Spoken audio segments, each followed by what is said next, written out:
You're listening to the Perth Property Show, Australia's only weekly property podcast by West Australian experts for West Australian listeners. Catch your latest episode every Monday at 7 a.m. Good morning, everyone. Welcome to the Perth Property Show. My name's Trent Fleskens, your host as always. It's tax time. We're just about to move to the end of financial year and start talking to our accountant again about what our return is going to look like. Will I get a refund? Will I be paying some money in a few months' time? We'll only find that out through our trusty accountant. And my trusty accountant that I get on the show at the end of every financial year is Carlo Bordi from Bordi Associates. Carlo, welcome to the show. Yeah, morning, Trent. Thanks for having me here. Carlo, you've come in today to explain to us or highlight to us where the ATO is putting a spotlight when it comes to rental properties, landlords. Most of us that listen to the show are landlords or would like to be landlords, and we all want to make sure that we're squeaky clean when we're having our return inspected by the ATO auditors. So they've got 3 points of interest here that they're scrutinising heavily at the moment. Let's run through those. The first one being expenses, depreciation, and all that bucket, right? Yeah, the ATO advises that with regard to rental property returns, 90% of the returns that have been prepared have got at least one error in them. And unfortunately, most of these returns are actually being prepared by tax agents. So even though we're doing the right thing and getting our tax returns prepared by a registered accountant, 90% of them are still deemed somewhat incorrect by the ATO. That's pretty interesting to see, Carlo. I think that just highlights the complexity associated with this. It's not black and white. There's sometimes there are issues which we'll discuss that make it difficult to get the right result unless you're privileged to the background on how it works. Okay, so expenses is the first one. That's pretty obvious that they're always interrogating that, trying to tidy things up. The second one is income, where it comes from, who it comes from, when it comes, how much of the year it comes from. All of that is now being looked into by the ATO to make sure we're not suggesting we have too much or not enough income claimed at the end of the year. Most definitely. And then the third part of the equation is the ATO now scrutinising when you sell a rental property that you've categorised and included or excluded certain costs correctly. We're talking about capital gains and how you claim that capital gain at the end of your ownership. When you exit the ownership of that property, the calculation to make sure that you're not underselling, I'm assuming is what they're looking to do, how much capital gain you should be paying. Yeah, that's right. But also not underselling. It's also, if you've got a loss, that you're not overinflating that loss incorrectly, because there's also some issues there. Well, let's start from the top. We mentioned expenses is our first category today. There's so many expenses we'd all like to claim for. When you think historically about things that have been taken away, it's travel or have been taken away already. We talk about depreciation. It's quite topical. That is also quite a complex environment. Give us a rundown, if you can, on the few dot points I can see in front of you today that you know the ATO are looking heavily on, that everyone listening should be talking to their accountant to make sure is correct. Well, it all starts from when you buy the property. Initially, back in 1997, you were allowed to claim what's called special building write-off, which what it does is it allows you a deduction on 2.5% on the cost of the construction of the property over 40 years. So that's how you're writing the house off? Yeah, basically. And how does that differ from depreciation? Well, depreciation actually relates to stuff that is a separate unit, like a hot water system. They're all separate components to the house that you may change. Reticulation boxes, motors on pumps and balls. So all the things you bolt into the house that are not the bricks and mortar, essentially. Correct. And that's how you would differentiate between the two ways that we essentially write the value of the house down over time. Spot on. And the ATO, they've denied depreciation on these smaller items if they now defined as second-hand. Now, obviously, a second-hand home is something that you buy off someone else that someone's either lived on or rented in previously. That's a second-hand property, so you now can't claim this depreciation. That doesn't make sense to me. Regardless of whether it's first-hand or second-hand, obviously these items have a usable life. Surely, as long as you own that property within the deemed usable life of that asset and it hasn't been fully written down already, you should be able to claim it whether you're the first or the 10th owner. I think what's happened is over the years, a lot of things like carpets, curtains, hot water systems, these sort of things, they've been depreciated by the original owner to a value of almost nothing. So they've gotten their depreciation on it. The next person buys it and goes, hang on, I've got this hot water system. It's a $2,000 system. It's still worth $500, so I'm going to depreciate it. And they would get a license value to do that schedule, and they would claim it. So it's like it was a double dipping to a degree. Okay, so the ATO is being really conservative here and saying, well, look, unless you were the first person to buy that asset that's in that house, that makes up part of that house, you can't depreciate it, even if it was only a month old when you purchased it off the last person. Even if you lived in the house yourself and you then convert it to rental properties, it's correct. What we're doing right now is identifying where the ATO is tightening up and where in this category of depreciation, where it looks like there's a lot of risk in using those automated depreciation reports you can generate yourself online. As a classical example, we promote for parents to help their children by saying to them, listen, buy yourself your first house, get your grants, get your entitlements, you've got to live in it for 6 months, and then come back home and then rent it out. As long as they don't acquire another property, they've got a 6-year exemption for capital gains. But what happens there is that by property being first their residential property, then converting to second-hand residential property, they can't claim the depreciation on all their plant and equipment. So it's denied. And that's exactly one of the areas the ATO is trying to tackle, so that people aren't getting this extra advantage with the second-hand item. Okay, so first point here, I guess first tip is make sure we're not claiming depreciation on items that are second-hand, whether it is the house itself, whether it is the things in the house. If we have not purchased that or purchased the house brand new, we can't claim depreciation. That's exactly right. There is a second category, which is a special building write-off, which is the bricks and the mortar, like we discussed before. That can still be claimed on a second-hand house, so that concession still does exist. Okay, next category in the expense bucket. The ATO always target the big-ticket items, and the next big-ticket item normally is interest. The interest expense on a property is almost the highest deduction on there, and the ATO are looking at, when you take the first loan out, whether there should be an apportionment of part private. As an example, sometimes people say to the bank, look, I'm going to buy a property, I'd like to borrow $700,000. At the end of the day, when they end up buying the property and settling on it, they might only need 680 of it. So 20,000 goes to the individual's personal account. So there's an apportionment as an example. Like a cash out. Yeah, a lot of people would ask for a cash out for renovations, or even, as you said, they might put it in their bank if they wanted to. Well, what happens is, if those funds aren't directly used at the time of getting the loan for the purpose of that property, and you just put it aside, and 6 months later you might say, okay, I'm now going to put a pergola up there, I'm going to use that extra 20 grand, doesn't make it deductible because the funds have not been borrowed specifically at that time for the purpose of applying it to the rental property. Jeez, it sounds like a lot of work for the auditor to actually go through and interrogate that. It does, but sometimes these dollar values are extensive, and the reason for that is sometimes people have these split loans, sometimes people have these equity loans where they put their wages in there and they take it out. And that has the impact of significantly reducing the portion of deductible loan compared to a private component. So what you're saying is when a client comes to a mortgage broker, says, I would like a loan for 80% of the purchase of the house, but I'd also like some cash out to be able to do some extra works. Be careful, that cash out is probably not going to be deductible as an expense for you going forward for that rental property. In 99% of the cases, that's correct. And I've recently spoken to another settlement agent who's told me a strategy which apparently works. I haven't seen it personally, but a lot of people, what they do is when they buy a rental property or any property, there's normally a deposit required. And it might be $20,000, $30,000 or $50,000 worth of deposit. People normally take that out of their personal bank account and they apply it to the property. That then means that portion of the loan, or I should say that portion of the purchase, is not deductible because there's no loan against that. And apparently a way to get around that is to have the settlement agent, simultaneously at settlement time, refund you that deposit and then get it all financed from the bank. So at settlement, the bank is paying out the full amount. That then gives you the ability to claim a full deduction on that. It's frustrating that we have to do these workarounds now to ensure that the ATO is not going to come after us for these rats and mice parts of our investment strategy. Simply to make sure that it becomes deductible, we need to ask the settlement agent to do X, Y, Z. It's starting to get a bit frustrating and harder every year to be a landlord. Well, it's not only frustrating, it's also sometimes people step back and they say, this is not fair. I mean, this is all for the property and I should be able to claim it. I'm just paying myself back what I put as a deposit, for example. And look, it's just the way the ATO define it. And we're just stuck with that legislation, unfortunately, Trent. What's next? Well, if you're facing the situation where you have some reason diluted a loan, then the recommendation is you should then go and refinance that and split that loan. So in other words, as an easy example, if you had a $500,000 loan which relates to a property, of which $100,000 of that, for whatever reason, is deemed not be deductible, it then means that as you're paying that loan down, that percentage of the loan will never be deductible. But if you refinance that and then say, right, give me a loan for $400,000, give me a loan for $100,000, then you're in a situation where you control the deductibility of it by paying back the non-deductible component of the $100,000 and managing the $400,000 to your maximum deductible ability.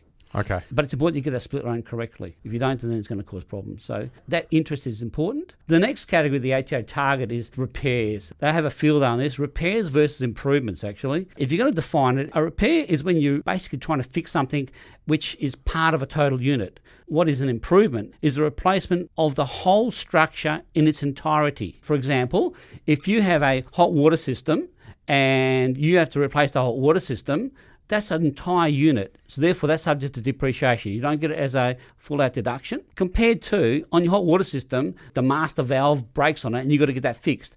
Well, that's part of the unit, which is then deductible. But it gets even fuzzier, especially when you're talking about things that have become now either obsolete or no longer replaceable. For example, if you have a fence and it's asbestos or Super 6, neither of those products are available anymore.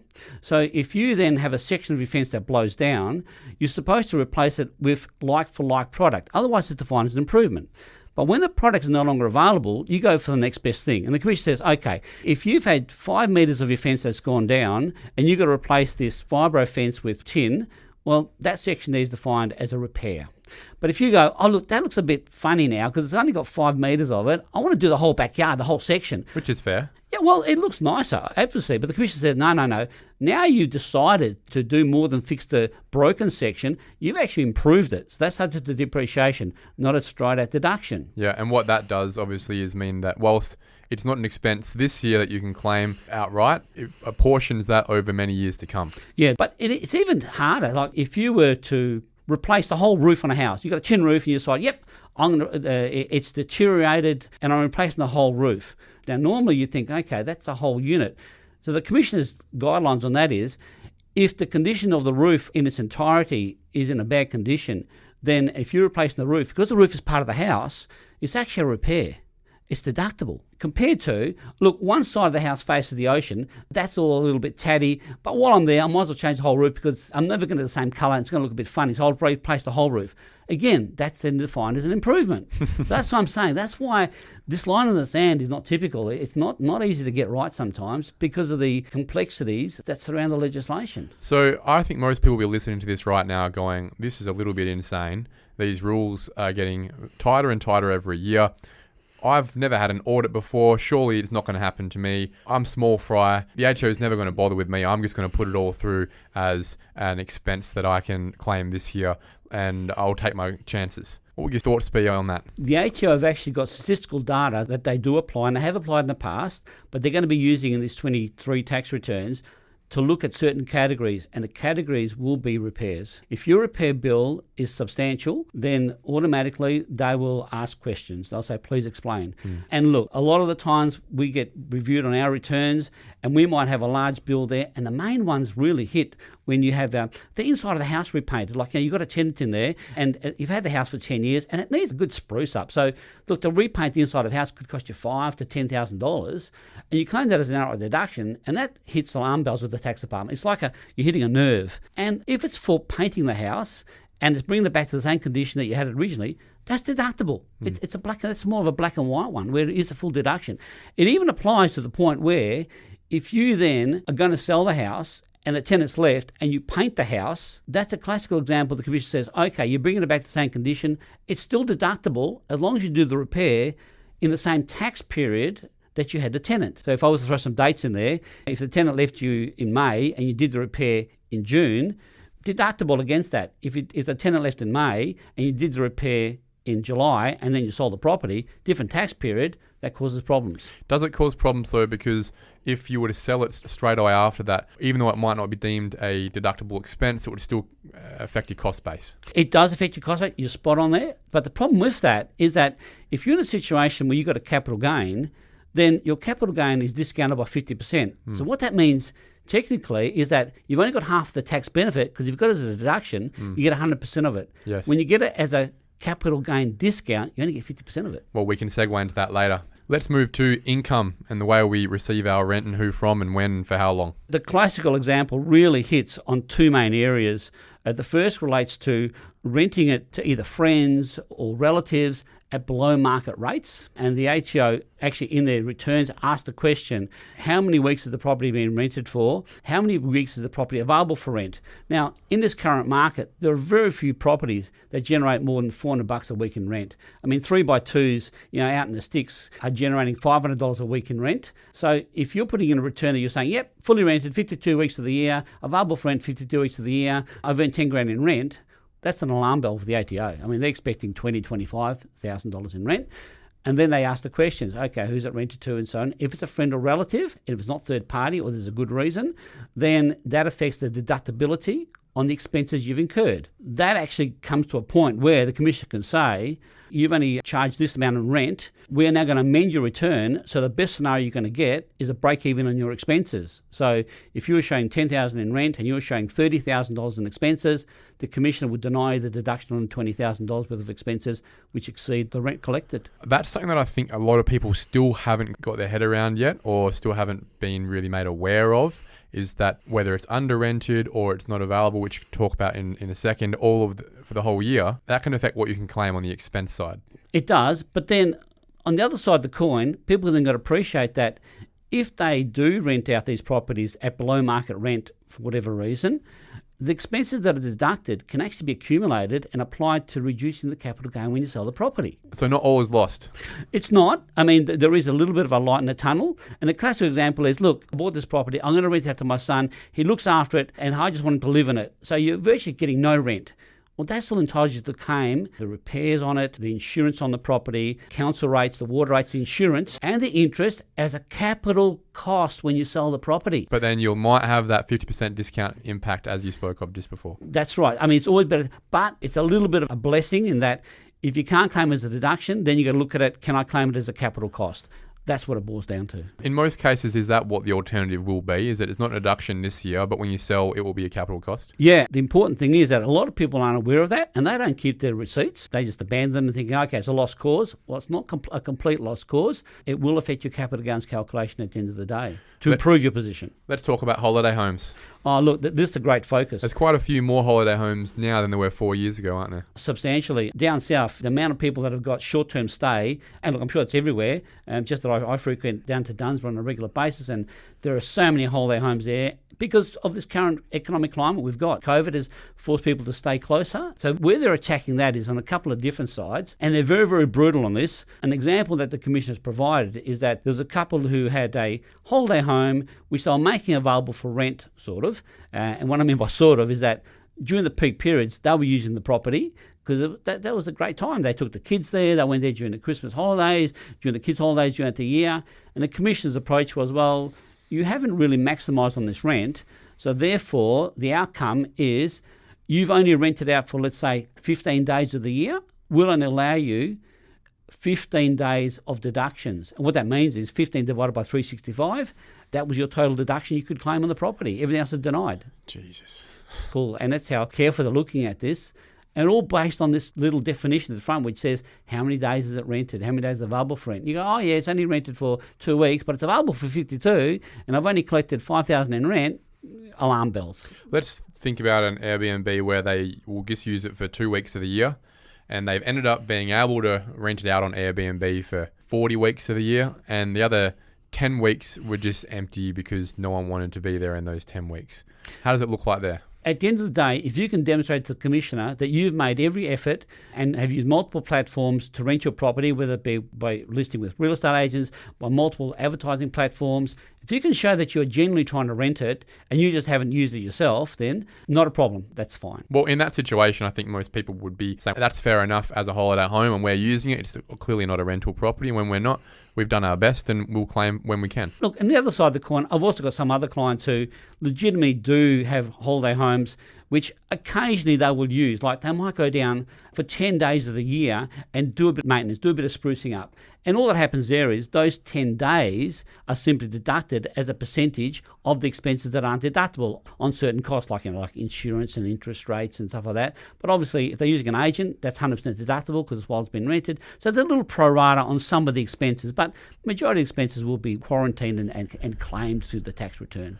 Let's segue now into that final bucket, which is capital gains. Now, a lot of people get confused about this. We call it capital gains tax. Again, we know that there is no capital gains tax. There is no line item in the tax return for it. We're talking about the tax we have to pay on the capital gain we make, which sits on top of our incomes every year. Now, that is something that most people get confused about.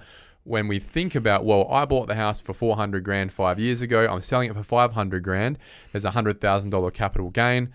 And if I get a 50% discount, my capital gain is $50,000.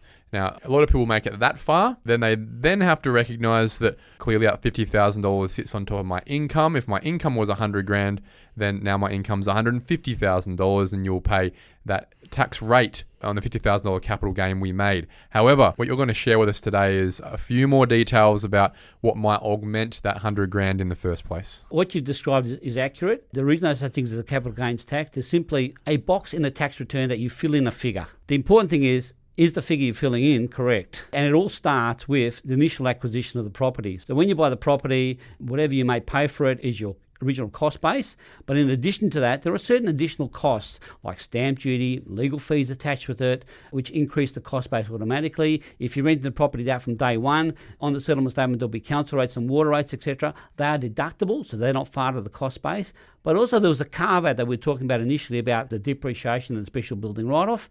They have the impact of reducing your property cost, and then you've got to adjust for that when you sell it.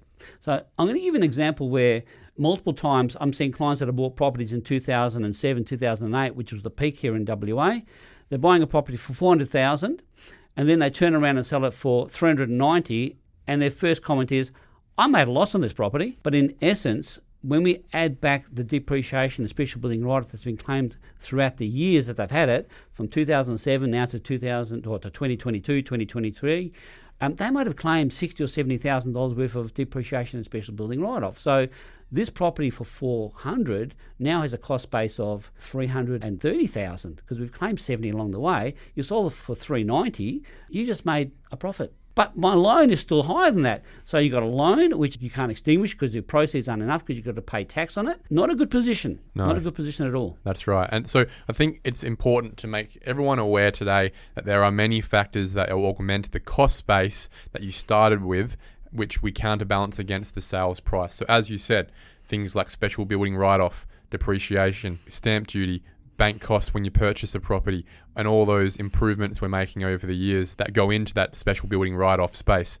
All those things affect what that $400,000 started as and make it go up or down over the years, and have nothing to do with whether on the frontline basis of what you bought it for and what you sold it for, whether you think you've actually made or lost money in the first place. The ATO doesn't care about just purchase price versus sales price. There's so many more things that come in. So don't be surprised if you're coming out of a property that you've just sold for what you paid for it 7 years ago, if you actually end up with a bill at the end of the day. Oh, unfortunately, that's correct, Trent. On the flip side, when people make a loss, the ATO also looking at are the losses that you're disclosing correct. When you make a loss, for example, if you've had a property, you've rented it out for a number of years, then you take it off the market and it takes you a substantial amount of time to sell it. And during that time when it's not being rented or being available for rent, you're incurring council rates and water rates and interest and all these sort of costs. Those costs cannot be used to increase your loss. You actually lose those deductions. They go nowhere. They are sunk. See, that sounds very unfair. Absolutely, but they're gone. So you can't increase a loss by these sort of categories of expenses. So it's crucial to understand that. So a lot of people think, oh, look, I've got some spare money in my personal account, but the loss is going to be deductible anyway, and I'm going to sell another property in 2 years' time and I'll just recoup that loss. Well, yeah, to part of that degree it's correct, but you are not going to be maximising on it because the interest in those council rates will not be deductible. So you can't control council rates or water rates, but you can control the interest component. Carlo, it sounds like we all need a very squeaky clean, informed accountant to help us through this myriad of complexities these days when we are landlords and developers. Thank you very much for all the assistance you provide me every day, and thanks for coming in and helping the thousands of people that listen to this podcast every week. Thank you. Thank you for listening to another episode of the Perth Property Show. If you've only just joined the conversation, you can catch up by heading over to our website, perthpropertyshow.com.au, subscribing to the podcast, or joining our Facebook page. Don't forget to tune in next Monday at 7 a.m. for more expert insights, local analysis, and suburb spotlights. Happy hunting!